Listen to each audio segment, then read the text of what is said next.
Hi friends, welcome to my channel. ഇന്ന് ഞാൻ വളരെ ടേസ്റ്റി ആയിട്ടുള്ളതും അതുപോലെ തന്നെ സിമ്പിളായിട്ട് നമുക്ക് തയ്യാറാക്കാൻ പറ്റുന്നൊരു ഹൽവയുടെ റെസിപ്പി ആയിട്ടാണ് വന്നിട്ടുള്ളത്. ഈ ഹൽവ ഞാൻ നുറുക്ക് ഗോതമ്പ് വെച്ചിട്ടാണ് തയ്യാറാക്കിയിട്ടുള്ളത്. അപ്പോൾ നമുക്കിത് എങ്ങനെ തയ്യാറാക്കുന്നതെന്ന് നോക്കാം. അതിന് വേണ്ടിയിട്ട് ഞാൻ 1 കപ്പ് നുറുക്ക് ഗോതമ്പ് എടുത്തിട്ടുണ്ട്. ഇത് നന്നായി കഴുകി വൃത്തിയാക്കിയതിന് ശേഷം നമുക്കിതൊന്ന് സോക്ക് ചെയ്യാൻ വെക്കാം. അതിനുവേണ്ടി കുറച്ച് വെള്ളം ഒഴിച്ച് കൊടുത്തിട്ടുണ്ട്.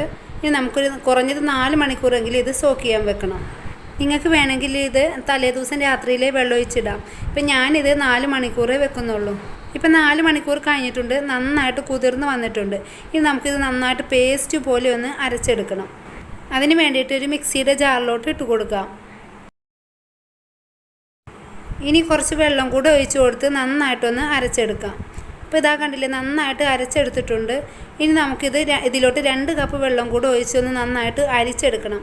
അപ്പോൾ അരിച്ചെടുക്കുമ്പോൾ ഇതുപോലെ ചെറിയ ഊട്ടുള്ള അരിപ്പയിൽ തന്നെ അരിച്ചെടുക്കാൻ ശ്രദ്ധിക്കണം.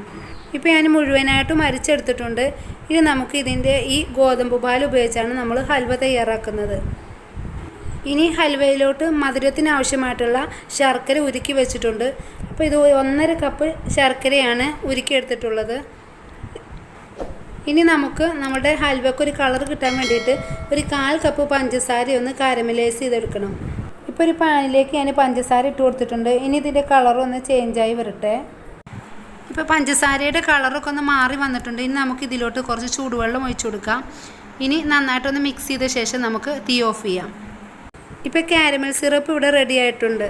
ഇനി ഞാൻ ഹൽവ തയ്യാറാക്കുന്ന പാത്രത്തിലോട്ട് നമ്മുടെ ഗോതമ്പ് പാൽ ഒഴിച്ചു കൊടുത്തിട്ടുണ്ട്.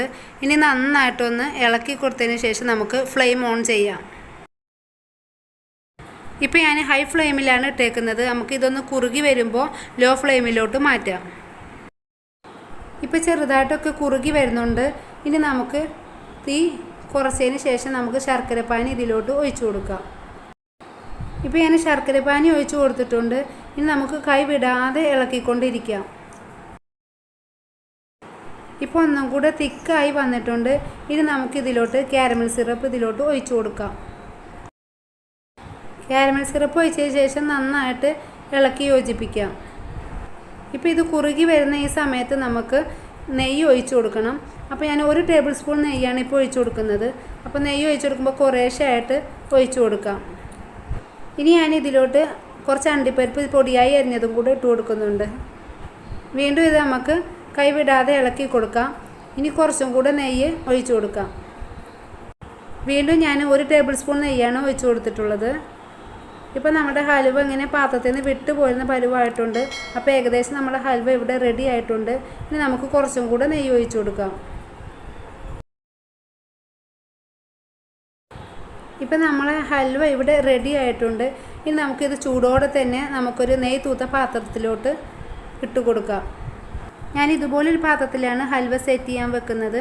അപ്പോൾ നമുക്കിതൊന്ന് ലെവൽ ചെയ്ത് കൊടുക്കാം. അപ്പോൾ ഇതുപോലെ ഒരു സ്പൂൺ കൊണ്ട് കുറച്ച് നെയ്യ് പുരട്ടിയ ശേഷം നമുക്ക് ഇതൊന്ന് ലെവൽ ചെയ്തെടുക്കാം. ഇപ്പോൾ ഞാൻ നല്ലതുപോലെ ഒന്ന് ലെവൽ ചെയ്തെടുത്തിട്ടുണ്ട്. ഇനി നമുക്കിതൊന്ന് തണുക്കുന്ന വരെ വെയിറ്റ് ചെയ്യാം. ഇപ്പോൾ നമ്മൾ ഹൽവ നന്നായിട്ട് തണുത്തിട്ടുണ്ട്. ഇനി നമുക്കൊരു പ്ലേറ്റിലോട്ട് മാറ്റിയ ശേഷം ഇഷ്ടമുള്ള ഷേപ്പിൽ കട്ട് ചെയ്തെടുക്കാം. അപ്പോൾ ഞാനിതൊന്ന് കട്ട് ചെയ്യട്ടെ. അപ്പോൾ അതാ കണ്ടില്ലേ, നമ്മുടെ നുറുക്ക് ഗോതമ്പ് വെച്ചിട്ടുള്ള ഹൽവ ഇവിടെ റെഡി ആയിട്ടുണ്ട്. വളരെ ടേസ്റ്റി ആയിട്ടുള്ള ഹൽവയാണ് കേട്ടോ. അപ്പോൾ എല്ലാവരും ഒന്ന് ട്രൈ ചെയ്യണം. Thanks for watching.